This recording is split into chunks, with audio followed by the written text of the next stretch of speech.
Hi everyone, my name is Levi Shmatkin. I recently authored a book called Letters for Life that explores the guidance for emotional wellness in the Lubavitcher Rebbe, drawing on his 40 years of private counseling. And today I want to talk about two lessons from his letters and private audiences that directly address the emotional experience we all have in this world and allow us to find the emotional balance and the emotional health we all yearn for.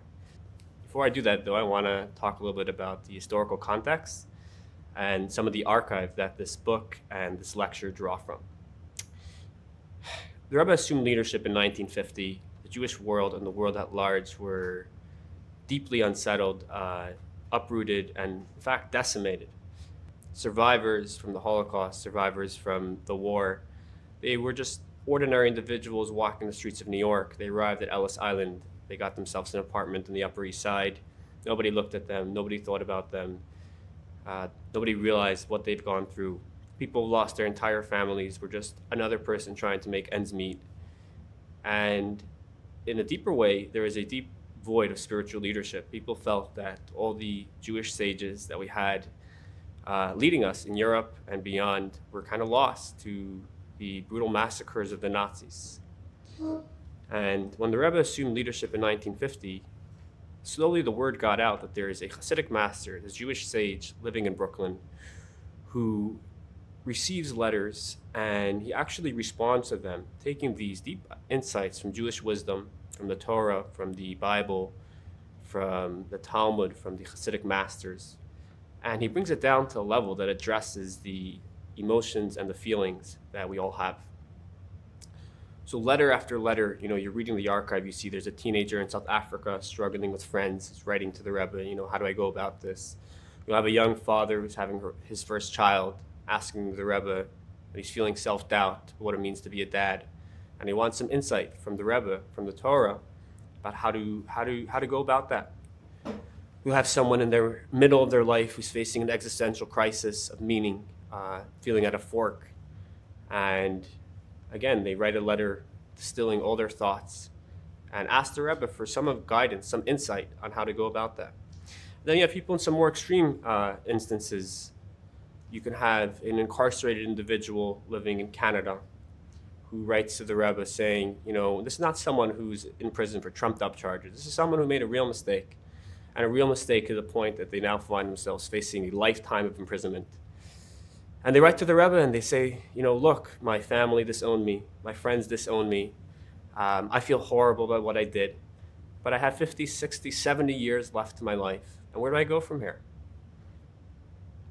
And they all find in the Rebbe the sage who can take these deeper ideas from the Torah and bring it down to them in a way that they can integrate it to their own thoughts and their own feelings. This was going on for 20, 30 years. Very far from the public eye. A lot was known about the Rebbe's organizational initiatives, building Jewish life after the Holocaust. A lot has been known about the Rebbe's Torah teaching and extensive lectures on the Talmud and the Kabbalah. But all along, he was also engaging in this extensive private counseling through letters, as we spoke about just now. And also in addition to that, 3 times a week, the Rebbe would receive visitors for private audiences, beginning at 8 p.m., and going sometimes to 3, 4, sometimes even 5 a.m. You didn't need any special criteria or status to get a meeting. You would have to contact the secretary and say that you have something pressing on your heart that you want to discuss in private with the Rebbe, and you would get the next available slot. Sometimes that would be 6 months later or 7 months later, but no matter what, no matter who you were, if you had something that was burning issue in your life and you wanted to discuss it with a Torah teacher like the Rebbe, you got your meeting. This was going on for years and years. And these letters were only really accessible to those who received them in their homes, or for those who had those private meetings and remembered them in their own, in the memory storage of their mind. Beginning in the 1980s, an extensive effort was launched to gather these letters and publish them in chronological order in a way that allows the public to gain from this extensive body of literature that addresses so much of what we all go through every single day. This effort is actually still ongoing. Today there's 33 volumes spanning the first 25 years of the Rebbe's leadership. It numbers over 12,000 letters, and the The effort didn't finish yet. This is only the tip of the iceberg. It's only the Hebrew and the Yiddish in the first 25 years. There's about, I would say, another 20,000 letters in English. And we're dealing with an unparalleled amount of private counseling that is documented and available to study and learn and take into our own lives. So the idea of Letters for Life was to take some of these principles and bring it down in a way that's hopefully accessible and relatable to the English reading public, addressing the ordinary emotions that we all have. You could have something about self-criticism, moodiness, worry, angst, fear, unhappiness, and to see what are those treasures of Jewish wisdom that the Rebbe himself took and brought it down to the lives of so many individuals over his 40 years plus of leadership. So that's the background of this book, Letters for Life.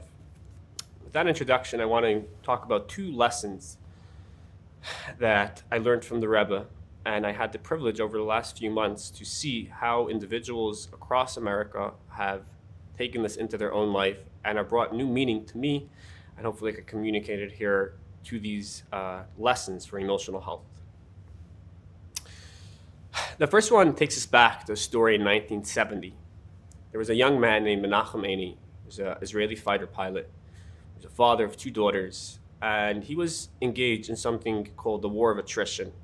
Between the Six-Day War in 1967 and the Yom Kippur War in 1973, there was kind of a tit-for-tat war between Israel and Egypt, where Egypt would advance Soviet weaponry that would threaten the Israeli border. And Israel would send its own pilots and commandos to ensure the integrity of their security. So Menachem, being a very professional fighter pilot, took a very central role on many missions, taking out these weapons that the Egyptians were advancing towards Israel.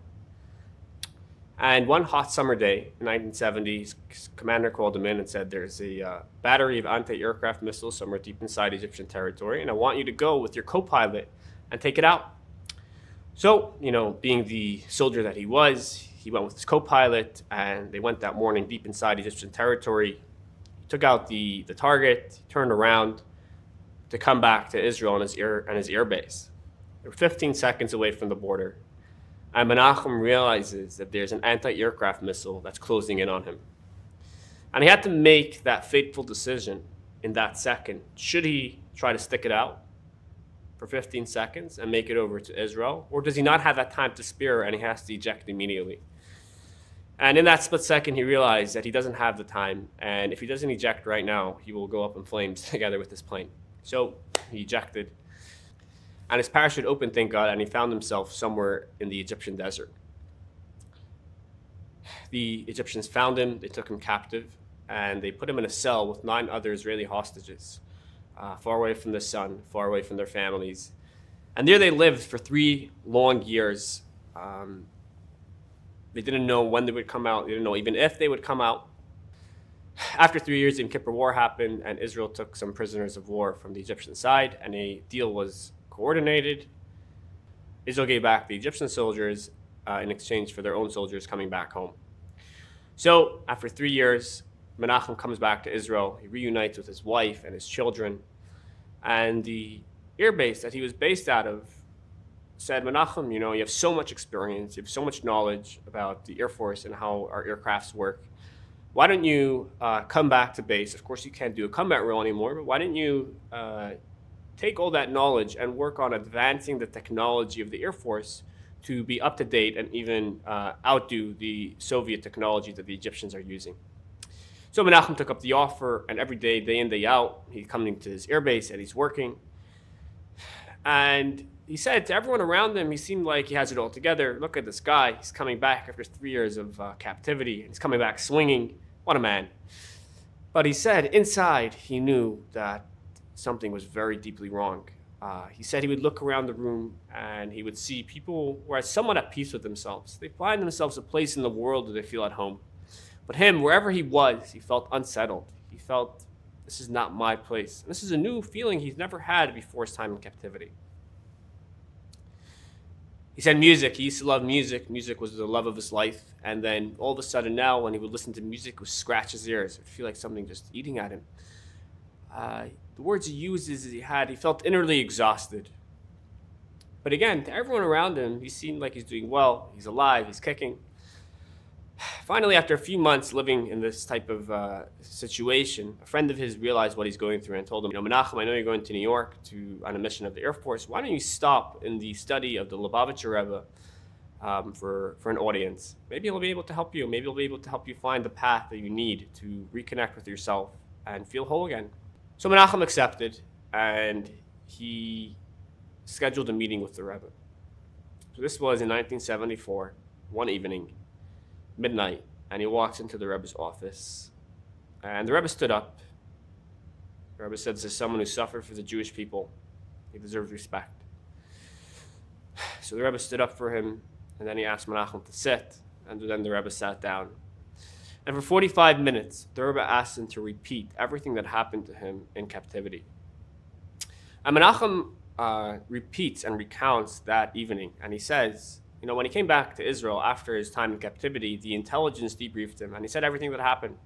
But in that debriefing, he found himself saying only the facts. This is what happened, then this happened, then this happened. But now in the Rebbe's study, for the first time since his captivity, he was saying the story.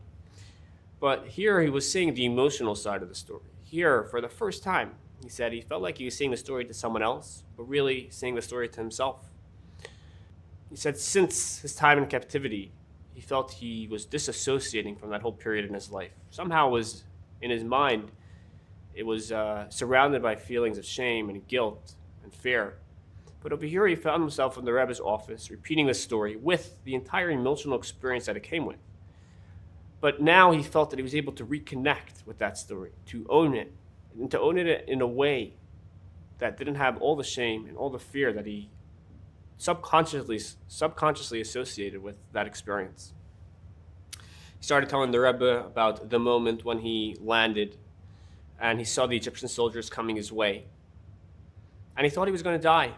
He thought it was going to take it another few minutes and the bullet will come, and that will be the end. And he described to the Rebbe the fear that a mortal feels when they're facing their mortality, the type of thoughts that were racing through his mind. And then he told the Rebbe the relief that he felt when he realized the soldiers were not going to kill him, and he has a little bit more time to live. He described to the Rebbe the time of the interrogations and the blood they spilled of him to share some of the deeper secrets of the Air Force. And he described the conflict that he had, the inner conflict to hold strong and to not crack. He told the Rebbe about his time sitting away from his family in a cell and not knowing if he's going to be released tomorrow or if he's going to be released another 40 years. And of course, he told the Rebbe about his moment of release, his moment of reunion. He described to the Rebbe needing to go visit the family of his co-pilot, who he learned later after 3 years of captivity didn't make it on that morning and actually was not able to eject and died on impact. And he described to the Rebbe trying to comfort their family when he's going through all the suffering on his own. And finally, he told the Rebbe about the emotional wreck that he now felt as he's trying to navigate ordinary life. Looks like everything is good, but somehow deep inside he feels dead, and he feels something very deeply unsettling about his whole being. And he says for 45 minutes, the Rebbe was listening and urging him on to share a little bit more, to share a little bit deeper, only with short remarks every now and then. And he said for the first time he learned that you're able to address someone entirely only by listening. Until then, he thought you need to say something. You need to say a piece of advice. You need to say a suggestion. You need to say some kind of guidance that hasn't been heard before. Now, he realized that just by the way the Rebbe listened and allowed him to reconnect with the story, that itself took a stone off his heart in a way that he never has felt since he came back from captivity. He said he had his first healthy laugh since his release. And then, I want to skip here a very important part of this meeting, which I want to circle back to just in a little bit. But to fast forward, at the end of the meeting, the Rebbe made a suggestion. And I actually wrote this story before October 7th. And now when I read it, shudders go through me when I read the suggestion the Rebbe made. the Rebbe suggested to Menachem that he write about his experience and put it together in a book. And he explained. He said, unfortunately, you won't be the last hostage of Israel. And future hostages will have an easier time navigating the pain of their own experience if they will have read the story of your time in captivity.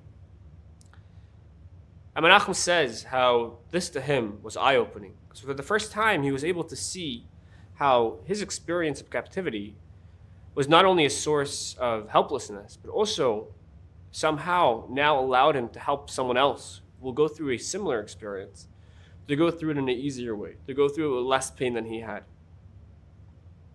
That's the story of Menachem Meni. 3 months ago, I had the privilege of being at the Nefesh conference, which is a conference of Orthodox mental health professionals in New Jersey. It was this year. And they asked me to present about the psychotherapeutic principles of the Lubavitch Rebbe's counseling. And I had the honor of presenting with an older psychologist named Dr. Yisrael Suskind. And the way it worked was I would present an idea from the letters based on the research. He would say how he found that in his own therapy practice. And then we opened the floor to all the professionals in the room to share their own insights and meditations on that principle of the Rebbe's counseling. One of the things we spoke about is this recurring idea you see, how the Rebbe, after listening to someone's pain and allowing them to reconnect with it, he goes a step further and he tries to allow the individual to find a higher purpose, a higher meaning, a higher place that somehow having this pain earlier in their life now allows them to reach, which they wouldn't have been able to had they not had that suffering earlier in their life or at present in their life. One of the stories we shared as an illustration of this was the story of Menachem. Here you have a pilot who went through one of the worst experiences a human being can have, stuck in captivity for 3 years, locked away from his family, locked away from his friends. And the Rebbe tries to open a pathway for him to see how having this time in his life allows him to help others who may have a similar challenge, to help others who may be taken hostage years down the line. And because he went through what he went through, they will perhaps be able to have an easier experience. He will be able to turn that into a way of helping others. That was one example. Another example we shared was a letter of the Rebbe to a group of incarcerated individuals in Israel. And I want to share that with you from the original. This is a translation from the Hebrew.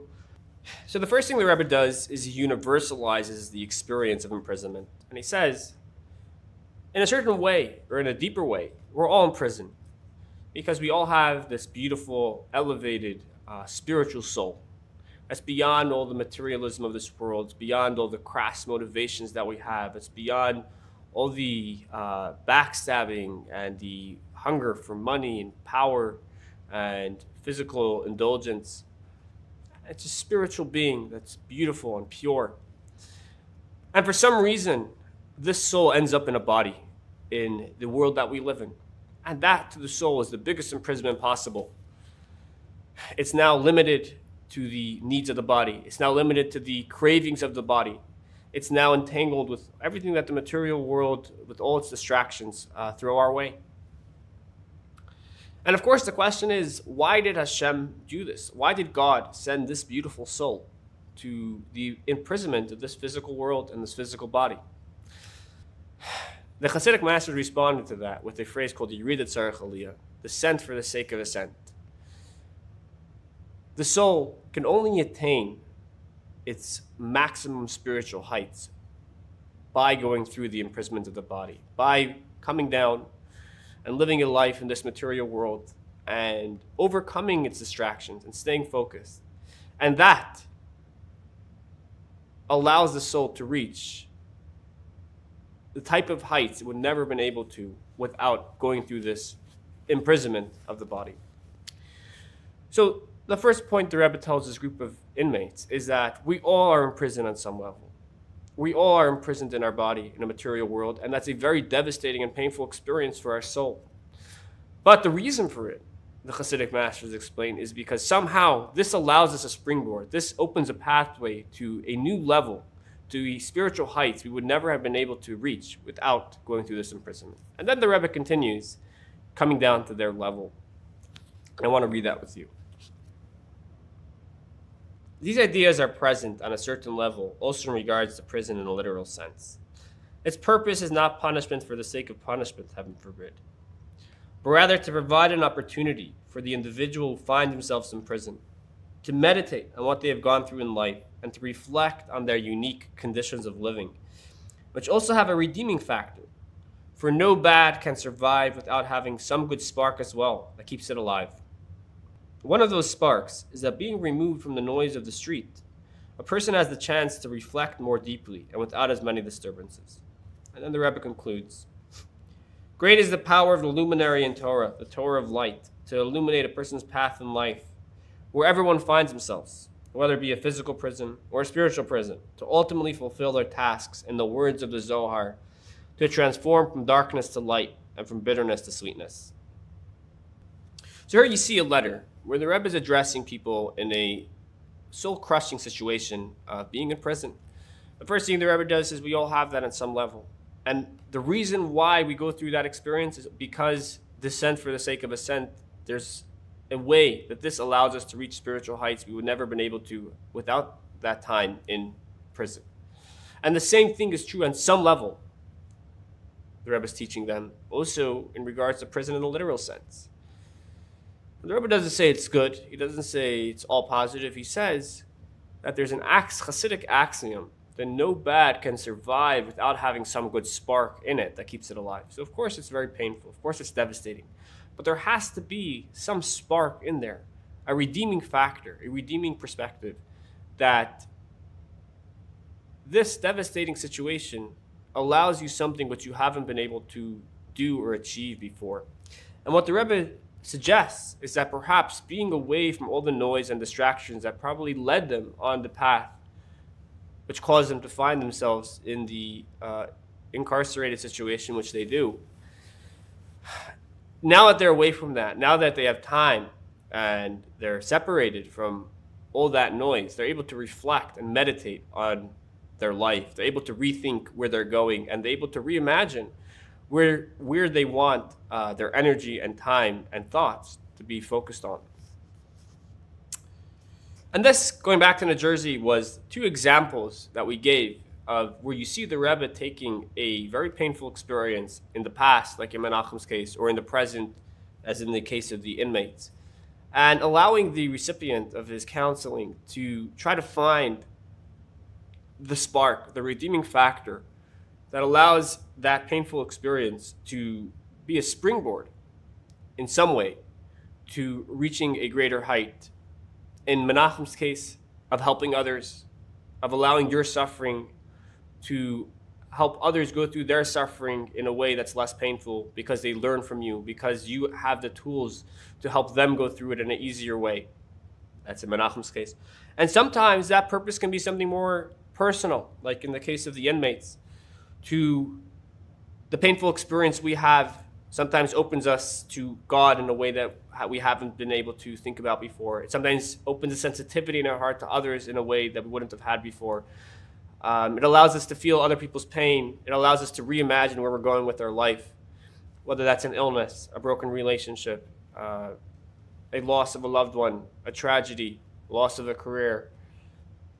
There's a redeeming spark that if we revisit that experience and try to seek out that spark, we will find how that suffering and that pain allowed us to reach somewhere we wouldn't have been able to before.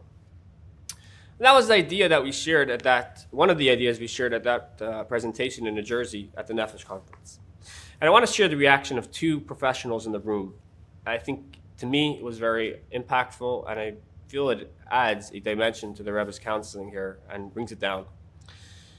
One woman in the audience shared that in her 50s, I believe, she had cancer. She came down with a serious case of cancer.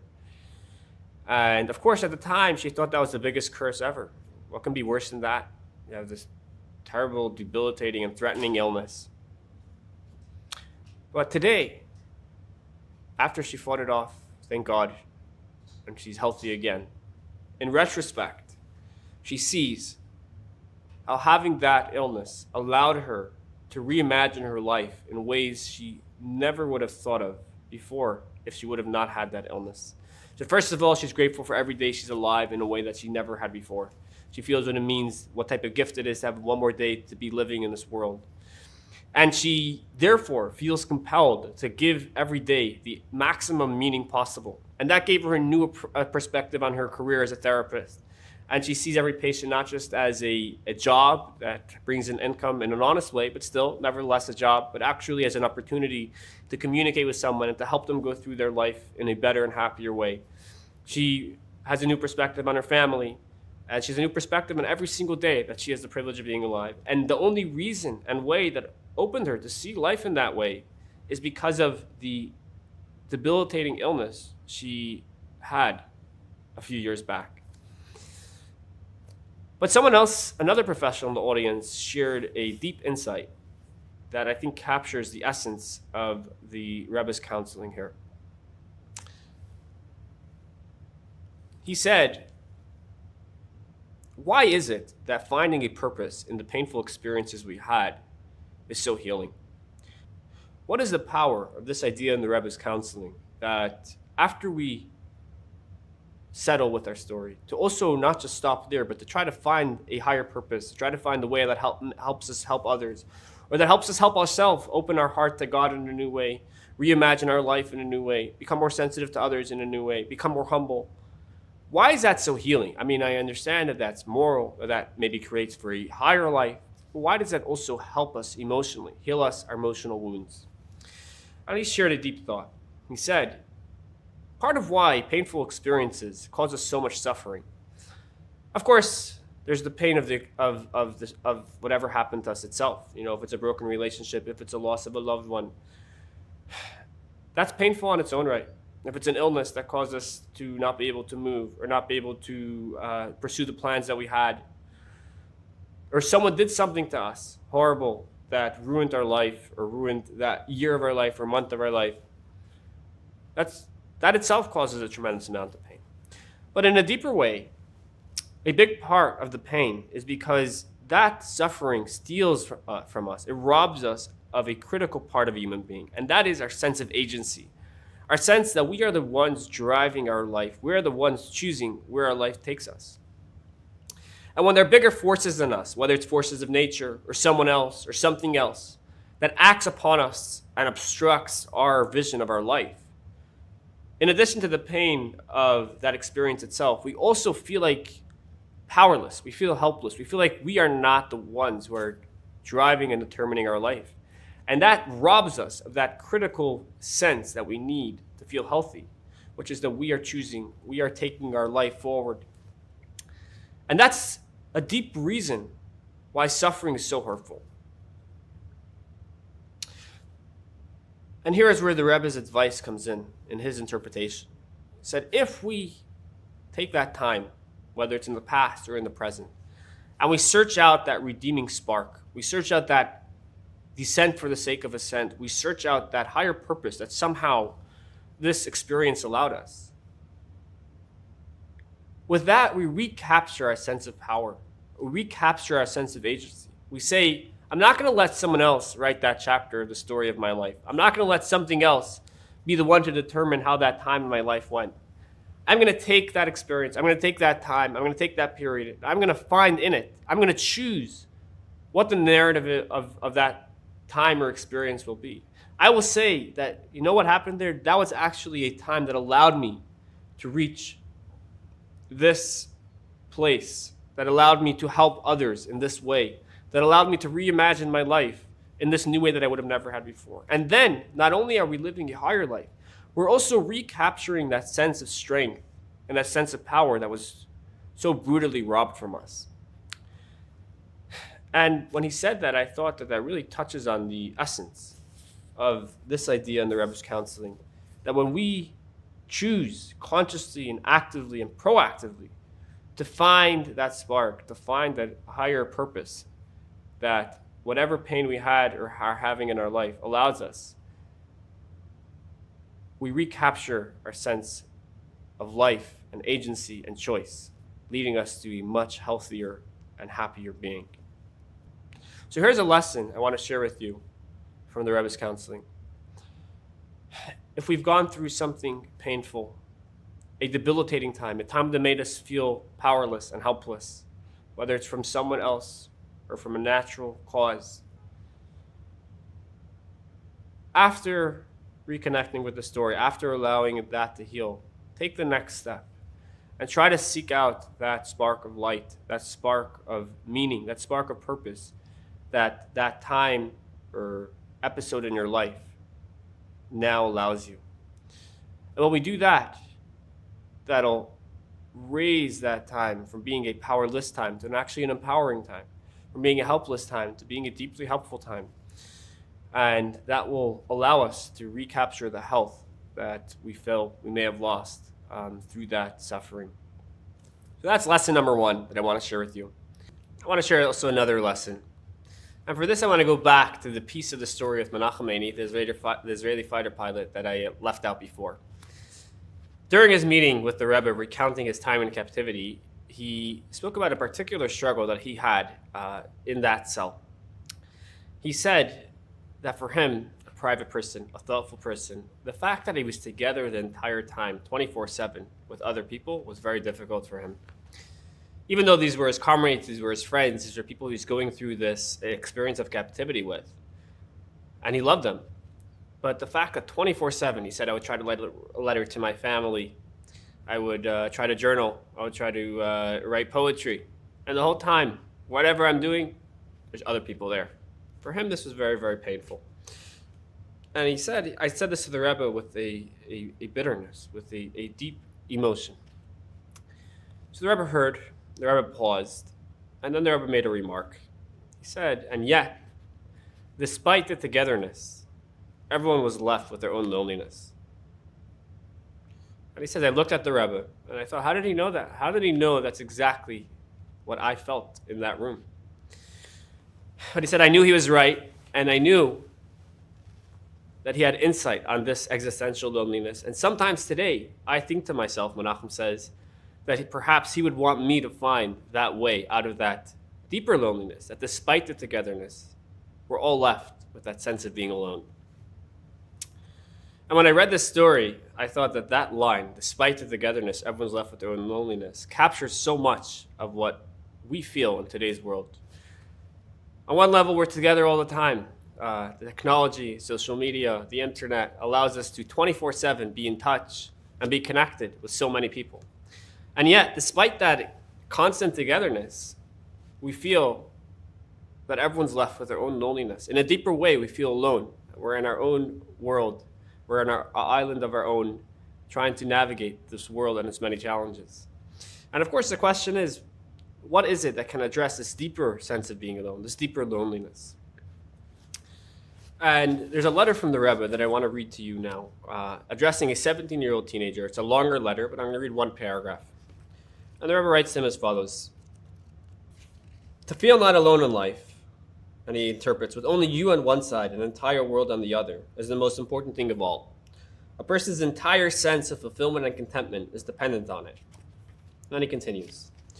For those who think deeply into their personal world, you're a thoughtful person. The only way to truly counter the sense of being alone in life, again, only you on one side, an entire world on the other, is with an awareness of the creator and conductor of the world, who is ever present in the world, even today.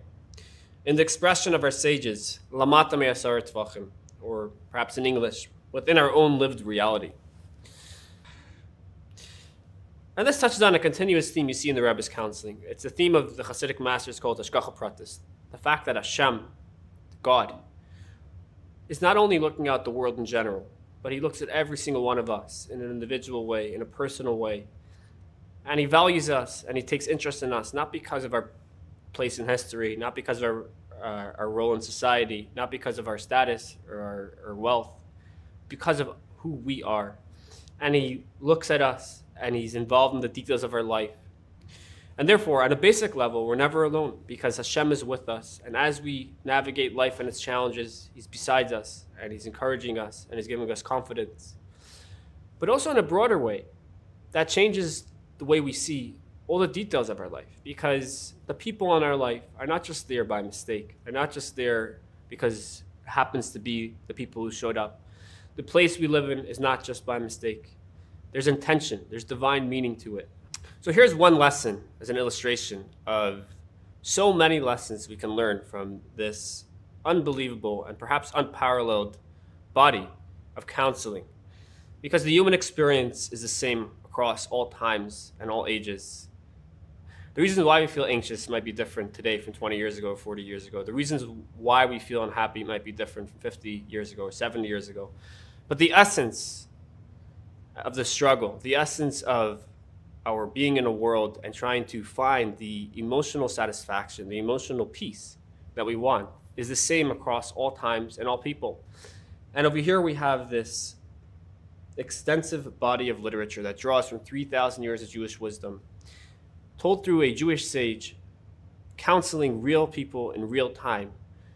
And these ideas I found for myself, and I hope you find for yourself, as a treasure of health, a treasure of wellness, and a treasure of joy that can allow us to live in a higher way, in a better way, and really in just a happier, more peaceful, and more healthy being that allows us to be the best people we can be and to help all those in our life and beyond to be the best people they can be.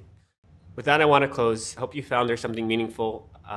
If you want to explore further ideas from the Rebbe's counseling and emotional health, feel free to check out Letters for Life. It's available on Amazon or in Jewish bookstores everywhere. And thank you so much for joining us. Have a wonderful, joyous, happy, and meaningful day. Thank you so much.